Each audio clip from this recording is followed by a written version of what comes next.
Everyone. So I'd say my communication apprehension is about a 6 out of 10.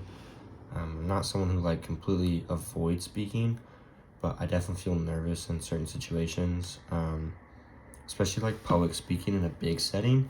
Not really like a small group, that's fine. But anything where I like feel like I'm being judged, obviously that's not how I should feel, but that's sometimes. And if I'm just talking with friends or in a normal conversation, I'm pretty comfortable, so it's not all the time. It really just depends on the actual situation. I think for me, it's less about not knowing what to say and more about just like overthinking how I'm coming across. Like I'll start thinking whether I sound confident enough, or if I'm making sense, or if my voice is shaky, or if I might mess up. And once I get in my head like that, it kind of snowballs and makes it more nervous than you need to be. So just kind of like drowning that out is what helps. But the reading kind of gave me a couple helpful ways to look at this. One of the main things was like the idea of changing your mindset, especially with like cognitive reconstructing. So instead of assuming the worst, like thinking everybody's going to be focused on your mistakes, realizing that people don't care really that much. So you try to challenge that and think more realistically.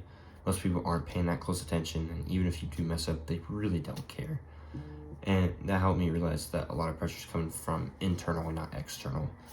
And another thing that stood out to me was the idea that the only really way to get better is through practice and being exposed to those types of situations.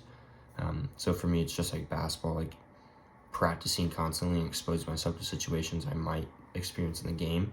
It's the same exact concept. And so the more I put myself in those situations where I have to speak, the more normal it is, the less pressure I feel. And so avoiding those situations might make me feel better in the moment, but it doesn't actually help in the long run. So I've definitely noticed that in my own experience. Like the more I've had to present or speak in front of people, the less intense it feels compared to the first few times. And it's still there, but it's manageable, and you actually choose to have courage and fight through it. And so at the same time, I don't think just knowing these strategies automatically fixes anything at all. It's one thing to understand them when you're sitting here thinking about it, but it's different when you're actually in the moment and your nerves kick in, because that's a big difference. So that's where I think I still need to improve, is actually applying those strategies instead of just knowing them or thinking about them. So overall, I kind of say I'm in the middle. My communication apprehension isn't super high, but it's definitely something I'm aware of, and it's know I need something to work on. So if I want to improve, I know I can't just like avoid it, but I actually have to keep putting myself in those situations time and time again, and working and controlling how I think about them instead of just thinking about them all the time.